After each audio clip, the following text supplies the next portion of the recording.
Mesdames, Messieurs les élus, permettez-moi tout d'abord de vous remercier pour être venus ce soir pour ce conseil un petit peu spécial, important.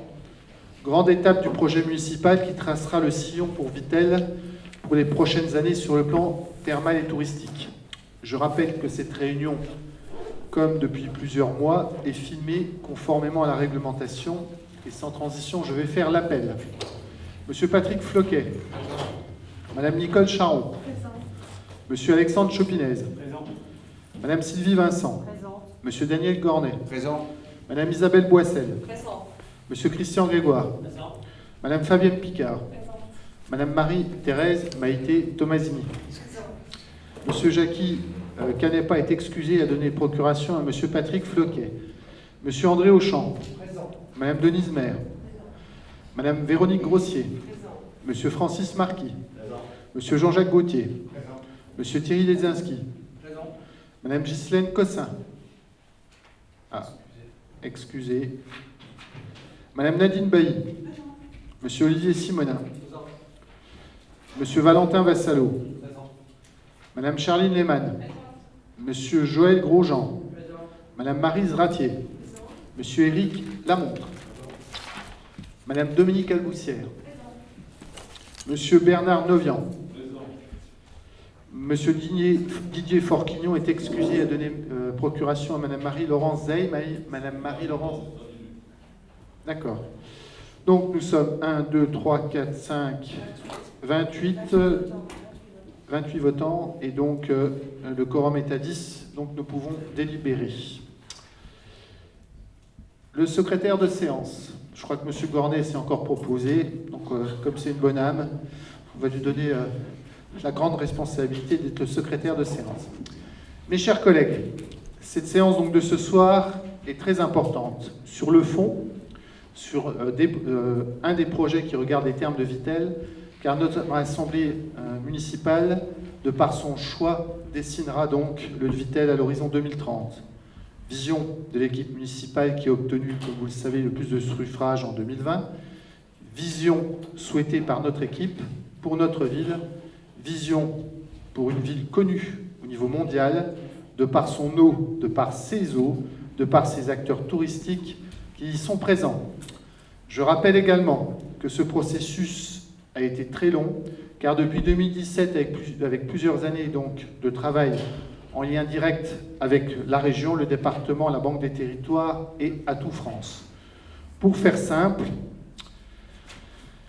et sur un plan plus concret, plus opérationnel, il nous fallait être capable de recréer ou créer de nouveau une destination touristique pour Vittel, pour reprendre la main en partant de son histoire, de ses atouts, cadre de vie unique, environnement, où tous les services sont concentrés dans un rayon de 3 km à vol d'oiseau autour de la mairie proprement dite, et en rappelant que cette destination devait être basée à la fois sur l'élégance, la sérénité, le calme, la verdure et l'aspect environnemental. Dès 2018, et dès le rendu de cette étude, qui nous a permis, après une année de travail acharné, je le souligne de nouveau, d'avoir un véritable plan de combat, un plan stratégique par lieu, compte tenu des enjeux et des échéances de certains acteurs mondiaux touristiques, notamment sans en base le Club Méditerranée sur Vittel. Il nous a donc fallu réfléchir différemment pour n'avoir plus qu'un seul acteur sur le périmètre, mais au contraire de travailler sur plusieurs acteurs de portée nationale et internationale sur les différents segments de clientèle pour organiser l'activité touristique et thermale de Vittel. C'est d'ailleurs ce qu'a démontré cette étude stratégique sur le moyen terme à l'horizon 2030. Simplement, résumé par ce vieil adage, ne pas ou ne plus mettre les œufs dans le même panier. Le Club Med, en s'impliquant positivement dans notre étude, en étant proactif, en confirmant sa présence au fil des mois, a été et est un atout formidable pour notre station touristique. Sa permanence et sa présence permet de démarcher plus facilement également les autres acteurs majeurs touristiques. Je rappelle que le montant des investissements et des travaux sur l'Ermitage s'élèvera à 13 millions d'euros. Le casino aussi, avec le groupe Viking, qui démontre son attachement naturel à Vittel, avec un engagement auprès de la ville en candidatant à un appel à projet en étant retenu sur ce même appel à projet pour le projet sur l'hôtel des Thermes, 16 millions à venir et le nouveau casino. D'ailleurs, si vous êtes un petit peu curieux, des travaux sont en cours, à la fois sur les études de sol et sur les gabarits demandés pour la façade par les monuments historiques pour définir les couleurs définitives des façades. Sans oublier notre camping municipal, la venue du groupe national Cisonova sur le segment des campings de luxe. Pour mémoire, ils sont gestionnaires de l'île de Ré, avec une très belle signature pour Vitel, avec 2 millions d'investissements. D'ailleurs, je crois que Madame l'adjointe au tourisme a prévu une visite sur le site du camping de Vitel le 15 juillet. Mais ce soir, nous ne parlerons pas de ces sujets qui seront abordés dans les différents conseils municipaux à venir. Ce soir, nous nous concentrerons uniquement donc sur nos termes, pierre angulaire du projet Vitel Horizon 2030. À la suite d'échanges constructifs, apaisés, c'est ce que je souhaite ce soir, sincèrement, nous aurons à nous prononcer sur la concession de services publics qui sera attribuée pour 20 ans, et avec, vous le verrez à travers le PowerPoint explicatif, des engagements forts du futur délégataire et surtout des résultats pour notre ville dans la durée. Mesdames, Messieurs, bonjour Madame Zeil, je crois que nous avons défini un véritable écosystème positif, facteur d'attractivité pour les années à venir, avec un sillon tracé, comme aurait dit M. Guy de la Motte-Bouloumier.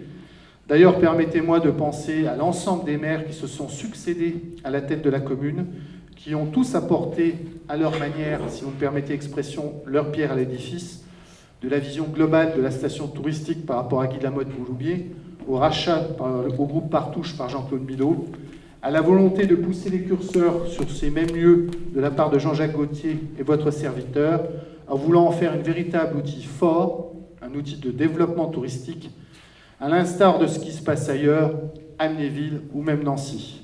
Nous n'aurons pas à rougir des comparaisons. Vitel est à un tournant et il nous faut maintenant véritablement développer sur le plan opérationnel, sur le plan physique, nos projets. Si je dis cela, c'est parce que l'État doit comprendre aussi que les délais administratifs sur les monuments historiques ou dans les périmètres sauvegardés sur les réglementations feu ou sur le volant énergie tertiaire qui plombe et freine le développement d'activités et l'économie touristique et thermale. Bref, il nous faut aussi dans des dossiers comme ceux-ci de la souplesse de la part de l'État et surtout de la mesure compte tenu de l'emploi, de l'histoire et des enjeux. D'autant qu'au fil des mois, comme chacun sait, d'autres contraintes sont apparues, la crise sanitaire, Covid-19, successives, avec des fermetures administratives, en 2020 et en 2021, ce qui n'arrange pas l'activité thermale et bien-être, et depuis février 2022, la crise ukrainienne qui est venue surenchérir les coûts de construction avec des coûts des matériaux qui explosent. Donc, de la mesure, tout le monde doit l'intégrer. La vie économique au sens large n'est pas aussi simple en ce moment. Rien n'est facile, mais on se bat au quotidien. Et je précise aussi que malgré les circonstances, les investisseurs ont été et sont toujours à nos côtés pour Vitel. Voilà ce que je voulais vous dire en propos liminaire sur le fond. Sur la forme maintenant, j'aimerais remercier publiquement et sincèrement mon équipe municipale qui a été au fil des mois à mes côtés, un soutien permanent sur ces sujets-là et m'a témoigné leur confiance, la confiance nécessaire sur des sujets aussi importants et délicats pour l'avenir de Vitel. Gérer une ville, c'est aussi savoir développer des réseaux. D'ailleurs, au fil des mois, et je les en remercie sincèrement et plus personnellement, Nicole Charon, Patrick Floquet et Jean-Jacques Gauthier n'ont pas compté leur temps pour travailler tous les jours sur ce dossier précis des termes importants pour notre ville, avec moi, en m'aidant, en donnant leur avis, en échangeant même durement quelquefois, pour mener à bien l'ensemble des négociations relatives à cette DSP des termes, mais pas que. En écrivant d'ailleurs hier soir, ces quelques lignes, un proverbe africain m'est revenu en tête, « Seul on va vite, ensemble on va plus loin » et je rajouterai « on est plus fort ». Je remercie sincèrement également toute la commission délégation de services publics. Ils se reconnaîtront. Je le précise à nouveau, dans toutes ces composantes qui m'ont apporté une vision différente sur ce dossier, vision constructive et surtout responsable. C'était important de le dire ce soir. Enfin, vous l'avez compris, mesdames, messieurs, ce soir nous aurons à délibérer sur plusieurs points dans le cadre d'une seule délibération, d'approuver le choix de confier la délégation de services publics pour la gestion de l'exploitation de l'établissement thermal à la société Codex 324 Holding, je précise, dont la société mère est France Therm, pour une durée de 20 ans à compter du 1er janvier 2023, d'approuver la convention de service public à intervenir entre la commune et cette fameuse SAS Codex 324 Holding, et d'autoriser Monsieur le maire à signer le traité de concession de service public relatif à la gestion et à l'exploitation de l'établissement thermal et de tout acte et document inhérent à l'exécution de la présente délibération. Mais avant de vous présenter la procédure et proprement dit le contrat qui sera, si vous en êtes d'accord, signé avec cette société SAS Codex, je vais par un PowerPoint pédagogique. J'aimerais en fait expliquer, qui va expliquer d'ailleurs ce PowerPoint, à la fois qui est le délégataire, les conséquences de ce contrat pour la ville et les modalités. J'aimerais donner la parole à mes collègues qui ont œuvré avec moi sur ce dossier-là, à savoir dans l'ordre Madame Nicole Charon, adjointe au thermalisme et au tourisme, enfin au tourisme et au thermalisme, le maire adjoint Patrick Floquet, conseiller régional, ainsi que notre député Jean-Jacques Gauthier. Madame Charon, c'est à vous, je vais vous donner un micro.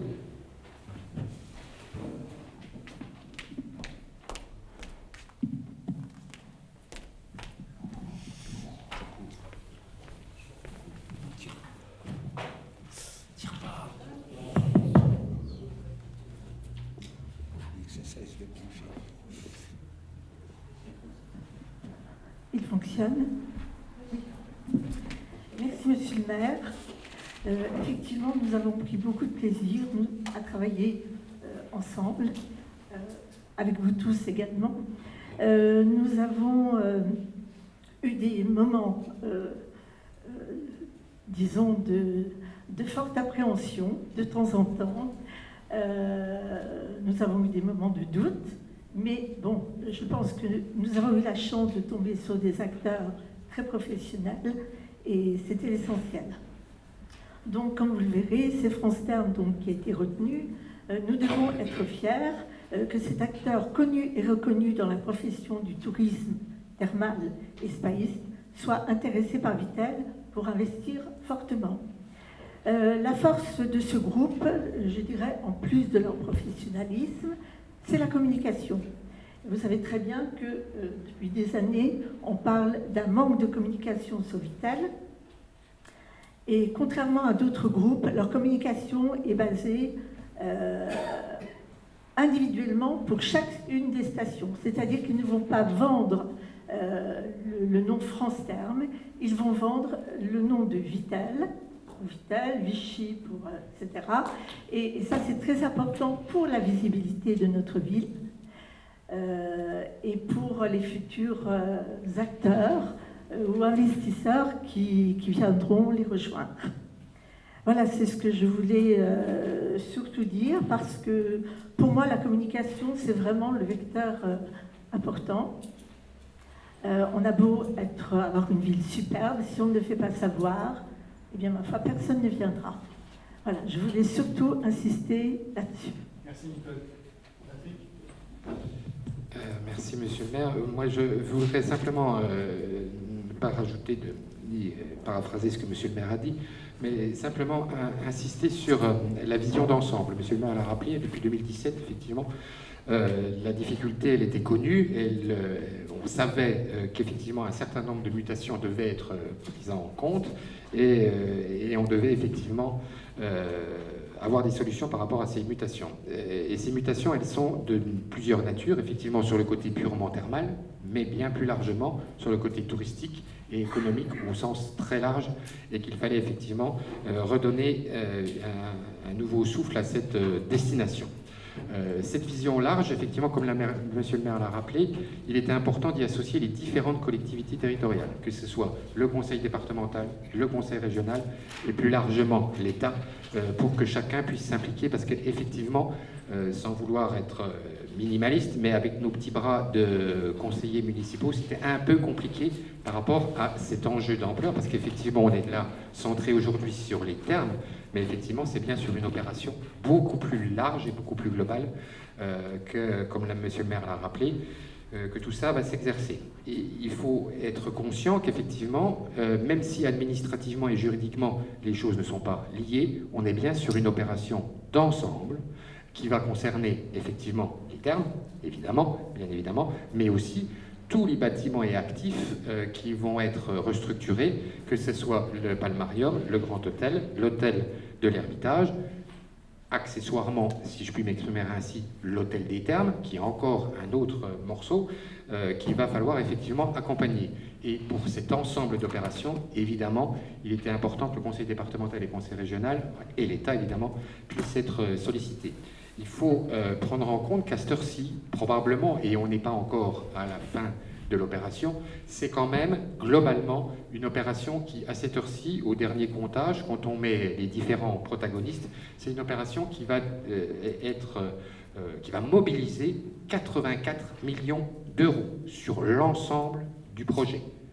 Il faut donc bien comprendre qu'effectivement, il fallait bien solliciter quelques collectivités territoriales pour accompagner cette mutation. 84 millions d'euros, c'est bien sûr l'acquisition des différents morceaux, plus, comme l'a rappelé monsieur le maire, les différents investissements que chacun va faire à l'intérieur de ces différents morceaux que sont le Palmarium, le Grand Hôtel, l'Ermitage, bien sûr, et puis évidemment l'Hôtel des Thermes à côté, par-dessus tout ça. Et à l'intérieur, les thermes. On verra tout à l'heure par rapport aux investissements que France Terme va effectivement faire à l'intérieur de cet établissement thermal. Alors effectivement, on pourra toujours considérer que rien n'est parfait dans ce bas monde et qu'il y a plusieurs choses qui sont encore effectivement à améliorer, à conforter. Mais je pense que ce soir, on peut se satisfaire tous ensemble, tous autour de ces tables, sur l'évolution qu'a pris ce dossier, qui, comme l'a rappelé monsieur le maire, était loin d'être gagné au départ et qu'il a fallu mobiliser toutes, d'ailleurs, composantes, je peux le dire au niveau du Conseil régional, l'ensemble des composantes politiques, quelles qu'elles soient, ont participé, effectivement, parce que c'est la même chose au niveau départemental, ont participé à cette aventure et ont donné un avis positif aux différentes sollicitations des collectivités territoriales. Pour ce qui est de la région, dans cette affaire-là, pour l'instant, on verra pour la suite des aventures, en investissement et au niveau de l'achat, va mobiliser, ce qui n'est pas neutre, et je pense qu'il faut en prendre conscience aussi, plus de 11 millions d'euros pour une opération sur l'ouest vosgien. Imaginez effectivement, par rapport à l'ensemble du Grand Est, effectivement, ça ne se passe pas tous les matins, je peux vous l'assurer. Et donc c'est excessivement important. De même, le conseil départemental qui va mobiliser, et bien sûr l'État, avec les difficultés que monsieur le maire a pu rappeler, mais aussi l'État qui accompagne tout ça. Et je pense que c'était important.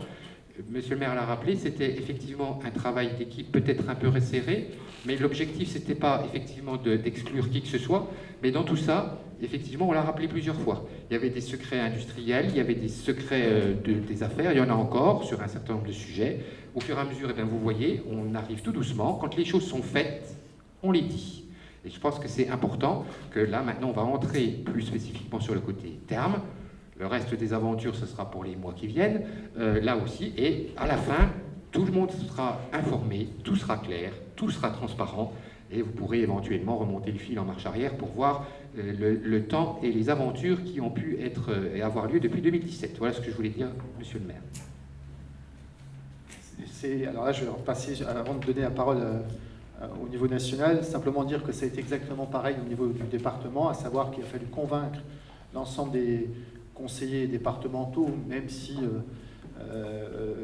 la place de Vittel au sein du canton et même au-delà au niveau du département n'est pas approuvée. Il y a eu un vote à l'unanimité sur présentation du dossier et que le département en lui-même, à la fois sur la partie, ce qui n'est pas neutre, on n'est pas sur les mêmes échelles que la région, a investi au bas mot 2 millions, sans parler de la partie fonctionnement, comme la région d'ailleurs, sur la partie fonctionnement qui viendra sur le pôle public. Après, ce soir, encore une fois, ça on le verra plus tard, on est focalisé au on est focus, comme disent les Américains, sur les termes et la délégation de services publics, et je passe la parole sur l'aspect national aux députés. Merci, monsieur le maire. Je me félicite évidemment de la tenue de ce conseil municipal et de voir aboutir le premier étage de la fusée touristique et thermale, parce qu'il y aura d'autres étapes cette année, au cours de cet été et à la toute proche rentrée. On nous a souvent dit que par rapport à l'échéance du bail du Club Méditerranée, novembre 2021, j'ai entendu beaucoup de doutes, beaucoup d'inquiétudes, et relever ce défi, ça paraissait impossible. C'était impossible, c'était nécessaire, et aujourd'hui, c'est fait. Il est clair que Vittel, comme bon nombre d'ailleurs de stations thermales et touristiques, le thermalisme d'une façon générale est un tournant. On ne peut plus uniquement garder en tête l'image un petit peu obsolète et désuète du curiste qui se promène avec son verre d'eau à l'époque juste post-coloniale, les stations thermales avec un patrimoine très riche, une histoire très riche, mais nous sommes à un tournant, il faut savoir se renouveler, aller chercher de nouveaux publics, de nouvelles indications. On a d'ailleurs des projets importants au niveau de la Fédération thermale du Grand Est que je préside là depuis cette année, notamment par rapport au Covid et au Covid long. Vous savez que la problématique des Covid longs, plus on connaît de choses sur le Covid et plus on se rend compte que c'est une problématique importante. Quasiment 25% des patients peuvent présenter des symptômes 3 mois après un épisode aigu. Et donc on va essayer de montrer l'intérêt du thermalisme pour traiter ou améliorer les patients victimes de Covid long. Les stations vosgiennes, Vittel sera présente dans cette étude. C'est une étude, on a aujourd'hui l'autorisation de l'assurance maladie qui va prendre en charge financièrement cette étude, et ces études vont démarrer là aussi en septembre. On va inclure les premiers patients cet été. L'étude va démarrer en septembre avec un rendu de résultats en juin 2023. Vittel va participer, d'autres stations, y compris de la station de la Fédération thermale du Grand Est, mais aussi des régions Occitanie, PACA, études internationales, la Roumanie, le Portugal. Et donc, voilà, Vittel sera dans cette étude avec le CHU de Nancy pour montrer l'effet bénéfique, le service médical rendu du thermalisme par rapport à cette politique du Covid long. Voilà une indication nouvelle qui pourrait être intéressante. Il y en a d'autres. Par exemple, ce qui se fait à Vichy aussi, dans un certain nombre, une petite vingtaine de stations thermales, l'effet bénéfique du thermalisme pour les cancers du sein. On va également se positionner sur cette affaire-là. Donc vous voyez que le thermalisme est à un tournant, Vittel est à un tournant, et je me réjouis aujourd'hui qu'on puisse confier à un délégataire expérimenté qui a fait ses preuves. Il ne s'agit pas de racheter à tout va des stations thermales et puis de laisser vivoter la station. Il faut investir. Moi, je me suis rendu à Vichy. Le dernier congrès national du thermalisme était à Vichy. Vichy, c'est 3 établissements thermaux. C'est 7 hôtels qui sont gérés par la personne qu'on va vous présenter aujourd'hui. Bon, donc c'est pas quelqu'un comme ça qui sort du chapeau sans référence. J'aurais pu parler aussi, toujours du côté Auvergne-Rhône-Alpes, de Châtel-Guyon. Châtel-Guyon, c'est 30 millions d'investissements. Centenay, c'est 14 millions d'investissements. Donc, il y a des moyens humains, il y a des moyens financiers, il y a des moyens en termes de communication, comme Nicole l'a fort justement rappelé. Donc, je pense que c'est une chance pour Vittel. Alors, évidemment, ça va s'articuler avec le reste du plan. Là, comme je vous le disais, c'est la première étape, c'est le premier étage. L'exploitation de l'établissement thermal de Vittel. Il va falloir articuler ça avec les projets sur les hôtels. Je dis les hôtels. Franck a parlé du Grand Hôtel, l'Ermitage, puisqu'effectivement le Club Méditerranée reste, le Club Méditerranée va monter en gamme, et puis sur le Grand Hôtel, où on aura aussi des investissements privés. Mais tout ça se tient. On ne pouvait pas traiter une partie du dossier sans traiter le reste. C'est un puzzle et toutes les pièces doivent s'emboîter.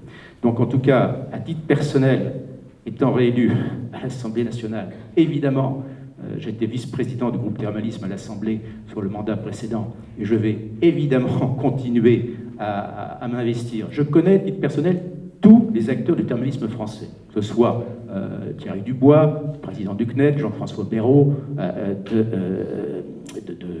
la Fédération thermale et climatique française, les acteurs de l'AFRET, les acteurs des maires des communes thermales. Voilà, on les connaît tous et on va ensemble travailler pour faire en sorte que Vittel devienne une place forte du thermalisme et du tourisme. Parce qu'à Vittel, le tourisme naît du thermalisme. Et encore une fois, c'est ce que je vous disais en introduction, c'était absolument nécessaire. Et aujourd'hui, la première pierre est posée. Et je m'en félicite évidemment, et que ce soit à l'Assemblée ou à la Fédération thermale du Grand Est que je préside, et Franck est vice-président. Il m'a d'ailleurs représenté, puisque hier j'étais un tout petit peu occupé à l'Assemblée nationale avec le discours de politique générale de la Première ministre. Et là aussi, l'Association nationale des élus des territoires touristiques avait choisi notre région, la région Grand Est, pour faire un focus sur le tourisme et sur le thermalisme. Il était important que Vittel soit représenté, c'était le cas avec Franck, et qu'on parle du thermalisme. Je me réjouis qu'enfin, avec le dernier remaniement qui vient d'avoir lieu cette semaine, on ait récupéré un ministre du tourisme qui était absent. Je l'avais d'ailleurs fait remarquer lors du dernier conseil municipal. Donc Madame Olivia Grégoire, dans son portefeuille, récupère le portefeuille du tourisme. Je ne manquerai pas, évidemment, de l'auditionner avec mes collègues du groupe Thermalisme à l'Assemblée nationale pour faire en sorte que le thermalisme soit toujours bien intégré au plan sur le tourisme, parce qu'on l'avait vu à l'époque du Covid, il y avait eu un plan de relance touristique et au départ, le thermalisme n'était pas intégré. Donc on avait fait en sorte que le thermalisme bénéficie des aides. Je ne vous le rappelle pas, le PGE, le chômage partiel, les fonds de solidarité, pour que les établissements thermaux, comme celui de Vittel, bénéficient de toutes les aides qui étaient à destination des acteurs touristiques. Voilà ce que je voulais vous dire. Merci, monsieur le député. Et en plus, en symbole, alors Nicole, je tiens à signaler, moi aussi, ça a été un plaisir de travailler avec vous, tous. Ça, c'est le premier point. Et puis le deuxième point, c'est oui, Vittel est sur la carte du Grand Est. Hier, c'est moi qui ai fait la présentation, comme Jean-Jacques n'était pas là, pour la Fédération Grand Est, au niveau de Nancy, puisque l'AG de la NET, donc tout ce qui est lié au territoire touristique et en France. Et en fait, il y avait, comme l'a expliqué Jean-Jacques, un focus sur le thermalisme. Et c'est moi qui ai fait la présentation. Ce qui prouve bien, en fait, qu'on est vraiment sur la carte et que les gens ont intégré qu'on était en mouvement. Sans transition, on va passer au PowerPoint, puisque vous êtes venus pour ça ce soir, notamment les modalités avec les missions qu'on vous rappelle dans ce premier slide, qui sont confiées aux concessionnaires qui exploitent les activités consolidées. Alors c'est évidemment la cure et toute la partie bien-être, je le rappelle, à ses risques et périls. Les travaux de prévention et de modernisation d'établissements, selon un programme de travaux, j'y viendrai tout à l'heure, qui est contenu dans son offre, les investissements dits matériels liés au fonctionnement de l'établissement, les travaux dits de gros entretiens et de renouvellement et d'entretien de l'établissement, et de ces équipements mobiliers et immobiliers, selon aussi un programme qui est contenu dans l'offre, et la gestion courante de l'établissement. Toujours dans ces risques et périls, il y avait la promotion et la commercialisation, Nicolas en a parlé, des cures thermales et séjours bien-être, ainsi que des prestations qui sont intrinsèquement liées, notamment la vente de certains produits, le maintien des conditions d'accueil et de sécurité qui doivent être conformes à l'attente des usagers, et la réglementation en vigueur de ce type d'établissement qui reçoit du public, la prise en charge des frais généraux, évidemment, de fonctionnement de l'établissement, notamment tout ce qui est lié aux fluides, et même au-delà, les salaires, les services extérieurs, la perception de recettes d'exploitation, puisque si le futur délégataire, c'est ce qui était marqué dans le contrat, s'occupe de tout ce qui est frais, il doit y avoir des recettes en face. Et on vous a rappelé aussi, on vous rappelle le déroulé de cette concession de services publics. Donc en fait la durée de contrat est basée sur 20 ans à compter du 1er janvier 2023. On vous rappelle tous les événements qui se sont passés depuis décembre 2021, la délibération de principe de concession, De janvier à juin, les procédures de négociation. De septembre à décembre 2022, vous aurez évidemment une période de tuilage entre la structure actuelle et le futur délégataire. Et à compter du 1er janvier 2023, vous aurez la partie et le début d'exploitation proprement dit de la part du concessionnaire. Les différentes dates qu'on a utilisées, enfin qui sont manifestées, enfin les différentes réunions qu'on a eues au niveau de la procédure, avec un rappel. Novembre 2021, la préparation du dossier. Le 13 décembre, la délibération qui approuve donc le principe de concession. Fin décembre, la publication de l'appel à candidature. 25 janvier, visite de l'établissement par 3 candidats. Le 21 mars 2022, date limite où un seul candidat a répondu. De avril à juin 2022, 4 séances de négociation pour la mise au point du contrat. D'ailleurs, entre parenthèses, la commission DSP s'était réunie 2 fois. Et le 7 juillet 2022, la délibération, si vous allez être d'accord, autorisant le maire à signer le contrat.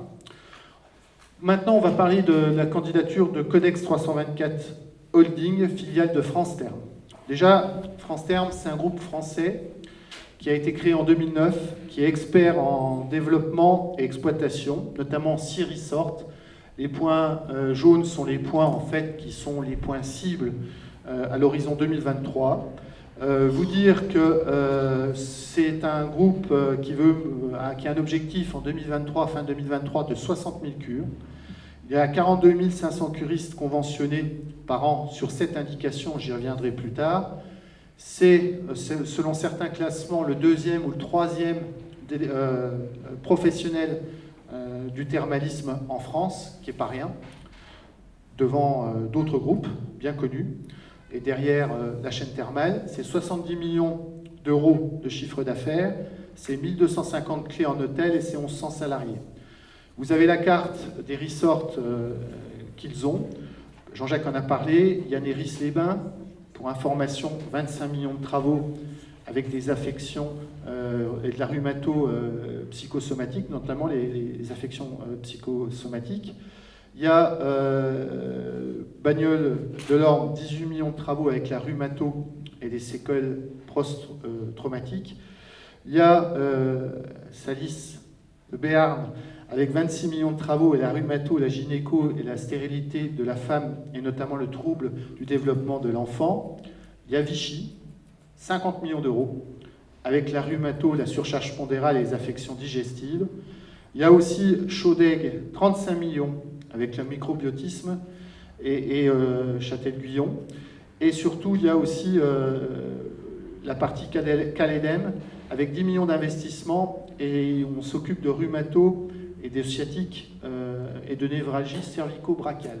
Donc vous l'avez compris, il y a à la fois au niveau des affections une certaine complémentarité, une certaine logique, et il y a aussi, je dirais, une implantation, notamment dirigée vers le Massif central. Et comme vous savez, le Massif central est certainement une des terres, si ce n'est la terre du thermalisme, notamment, avec beaucoup de stations. Et il y a une tendance, en fait, à ce groupe de vouloir, en fait, d'aller chercher de belles factures, de belles signatures, d'où la volonté, en fait, de se positionner par rapport à Vittel. Je rappelle aussi qu'au niveau du capital de cette société, ce qui me permet de dire aussi que c'est des gens sérieux, c'est qu'on a la Caisse des dépôts et de consignation, la Banque des territoires, bras financier de l'État, mais pas que. On a des banques, Société Générale, Crédit Agricole Normandie.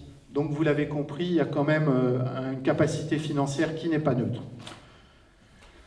Slide suivant est tout à sauter, qui concerne en fait l'article 5 du contrat avec la création d'une société dédiée sur le site de Vittel qui s'appellera Eco Resort Thermal de Vittel, avec une SAS au capital de 100 000 euros qui sera une filiale à 100% de Codex 324 qui sera en lien direct avec la maison mère qui s'appelle France Terme. Conformément aussi à l'article 14, on a demandé à la société de fournir une garantie maison mère pour être sûr qu'on n'ait pas de petites difficultés.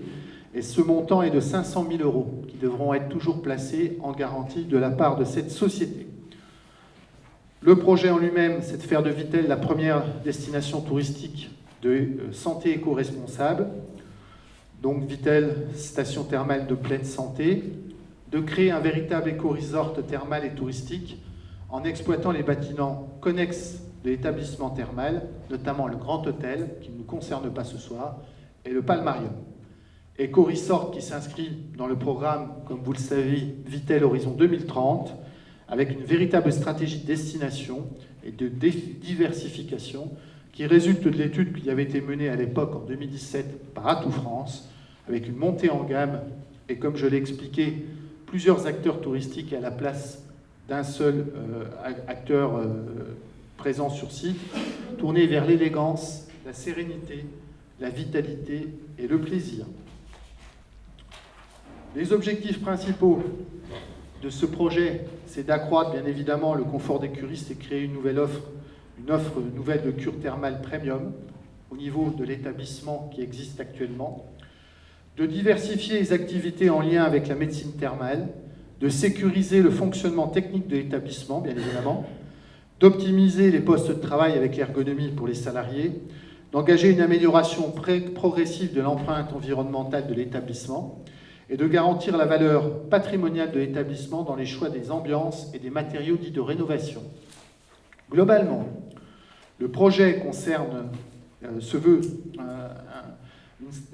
va être développé au travers de 4 axes. Développer une stratégie multi-offre pour renforcer l'attractivité et accroître la fréquentation du site. Cure premium dans un environnement cocooning.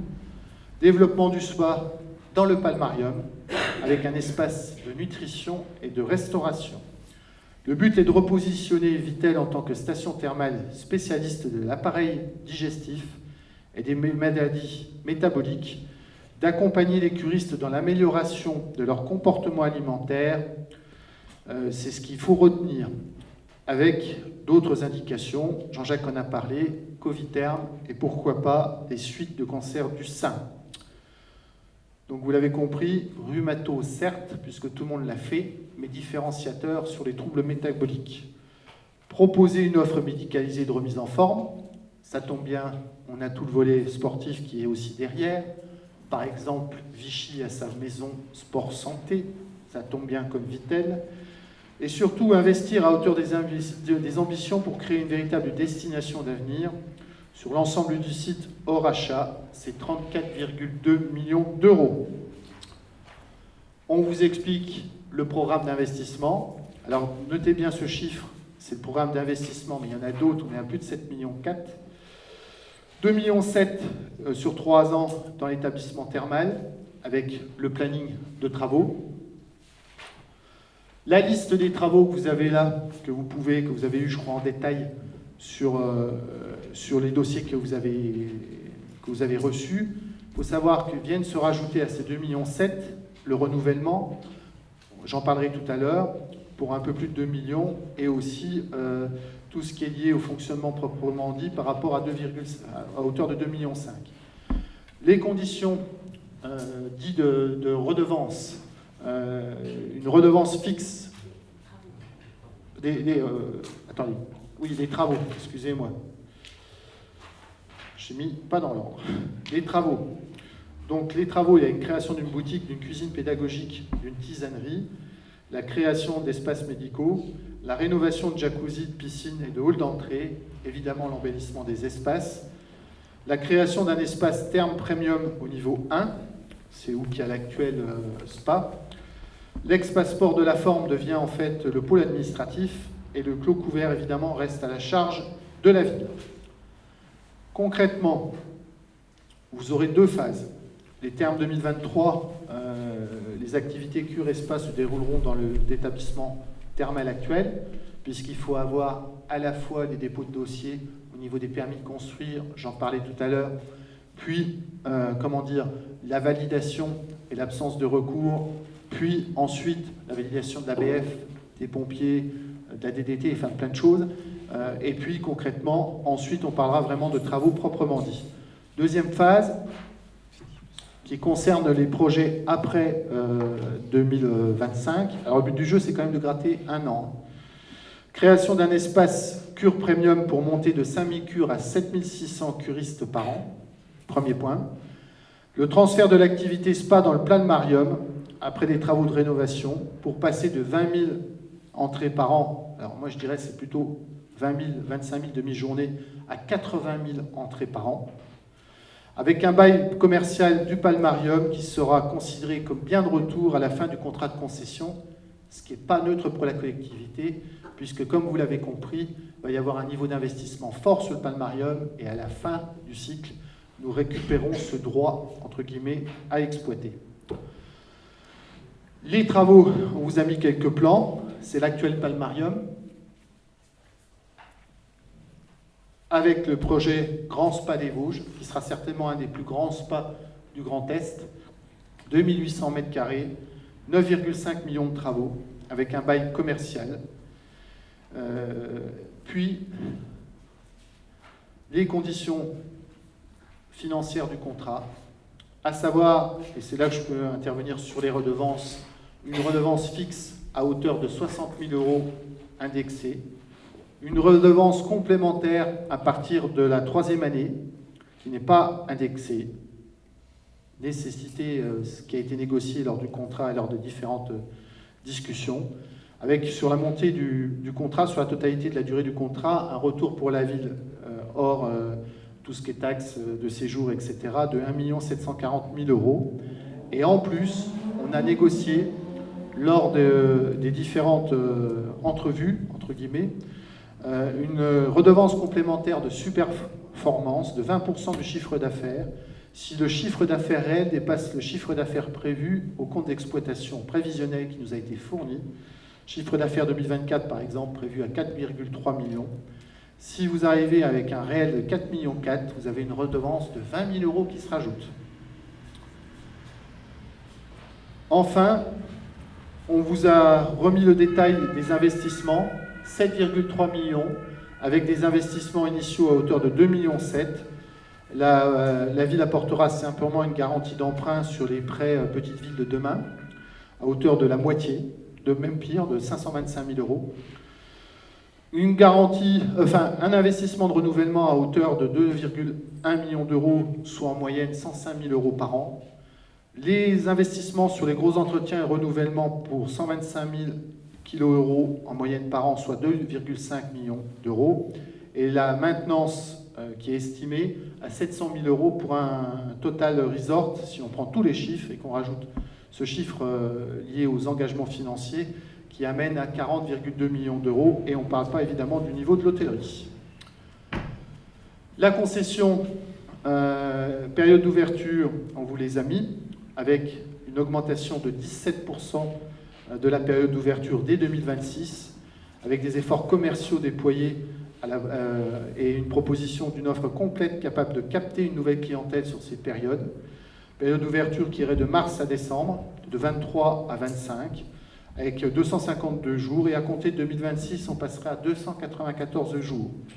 Les travaux n'entraînent pas, comme je vous l'ai expliqué, de fermeture de l'établissement, et c'était une volonté, une des conditions ciment pour que le contrat aille, si vous en êtes d'accord, à échéance.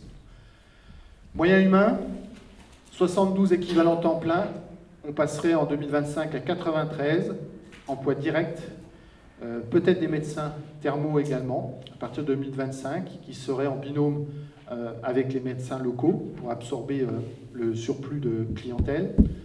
450 emplois indirects induits et une phase de travaux qui va s'écouler de 2023 à 2026 avec le maintien et la création, d'ailleurs il n'y a pas de T à maintien, et création d'emplois dans les entreprises locales. Développement durable, comme vous l'avez dit tout à l'heure, un peu tout le monde, sur l'article 15 et les annexes 6. Créer à Vittel le premier resort thermal touristique éco-responsable. Améliorer de 30% les performances énergétiques, notamment sur l'éclairage basse consommation. Gérer l'eau avec des limitateurs de débit et des robinets temporisés. Utiliser des matériaux biosourcés pour les travaux de réemploi aussi de matériaux dans une logique d'économie circulaire. Engager une démarche de labellisation tourisme responsable, gérer et trier les déchets, et informer la clientèle et les salariés sur les démarches environnementales durables. On vous a mis les grilles de tarifaires des cures. Donc vous voyez, ça va des mini-cures aux cures classiques, avec des forfaits notamment, diététiques. On vous a mis pareil au niveau du spa, comme vous pouvez voir, l'ensemble du tarif, c'est l'annexe 10 qui va de 52 € jusqu'à 430 €, ce qui est raisonnable pour 5 jours en spa vitalité. On vous a mis aussi une politique commerciale avec l'utilisation de la marque Vitel Spa dans l'attente d'une création d'une nouvelle marque distinctive, comme les autres marques de destination du groupe. La marque sera évidemment un bien de retour pour la ville, avec des campagnes de publicité, tu en as parlé Nicole, des éditions de brochures, des mailings, des présences sur les salons, du travail partenarial avec la ville, notamment l'Office du tourisme. Il faudra structurer l'Office du tourisme et les acteurs locaux avec des offres de package, la marche, le vélo, l'équitation. On aurait pu rajouter le golf, le jogging, avec un budget marketing évalué à 3,9 millions €, avec donc l'aide de la filiale France Terme Distribution. En résumé, il y a aussi les autres conditions du contrat, qui est d'informer l'autorité délégante de tout événement, de tenir un inventaire à jour, c'est l'article 28, d'assurer le gros entretien de renouvellement et l'entretien courant et le nettoyage, de fournir un rapport annuel d'activité détaillé, de fournir chaque année les attestations d'assurance ad hoc, ce qui est logique, et le cas échéant, évidemment, il est prévu l'application de pénalités prévues à l'article 47. Je ne sais pas ce qui se passe, mais j'espère que ce n'est pas chez nous. Voilà, mesdames, messieurs, ce qu'il en est. Maintenant, comme je l'ai expliqué en propos liminaire, nous pouvons en parler et débattre, et je suis tout à votre service pour répondre à l'ensemble de vos questions. Mesdames, messieurs, c'est à vous.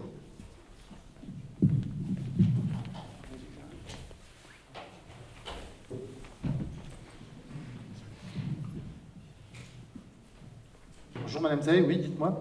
Bonjour messieurs, dames, ça marche, c'est super. C'est super. C'est un beau projet.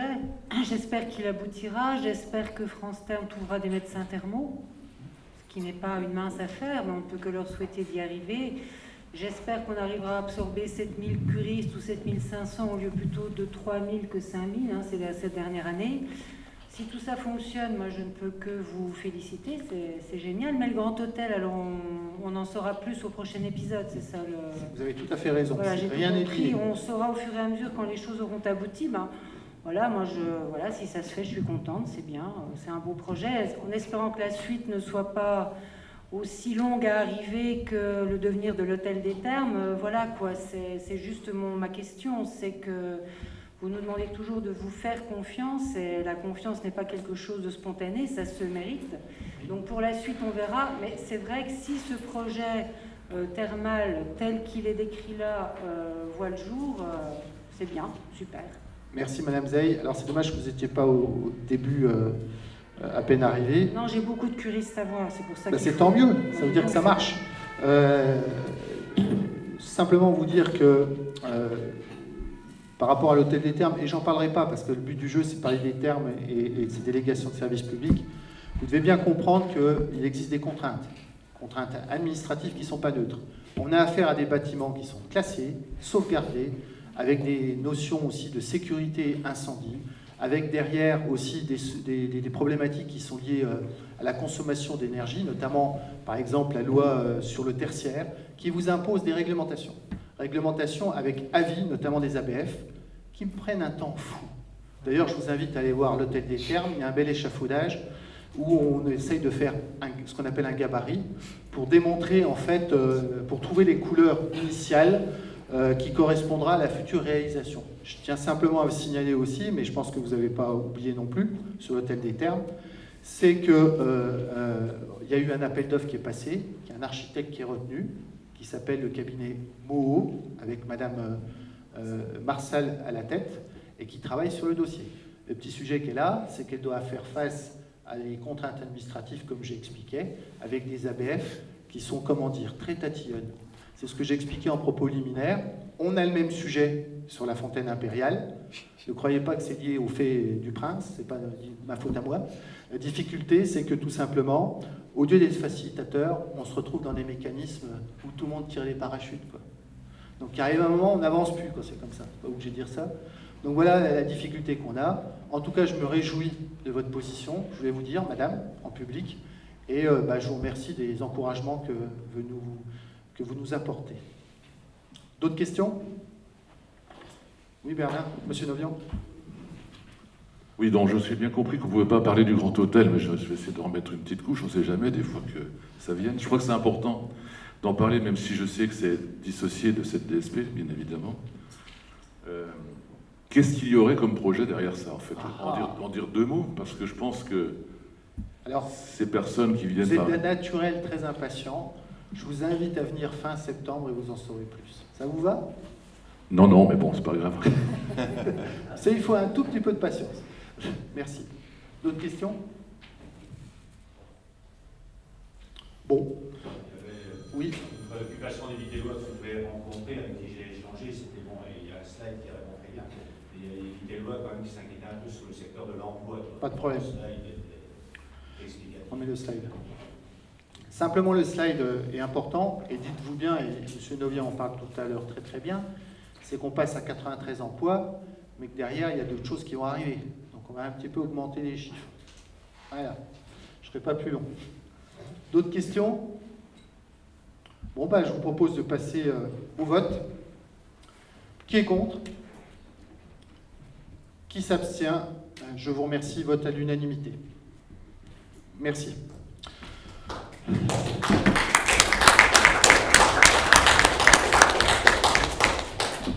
En tout cas, merci pour ce conseil municipal qui était un petit peu focalisé sur l'aspect thermal. Je vous souhaite, alors on va arriver en période de vacances, pour ceux qui partent, de bonnes vacances. Faites attention, apparemment le Covid remonte. Soyez vigilants. On se retrouvera au mois de septembre pour expliquer 2-3 choses, et vous verrez qu'il y aura la suite des événements avec, comme dirait mon voisin de droite, au sens physique du terme, des boosters qui vont être accompagnés sur la fusée. Voilà, merci à vous.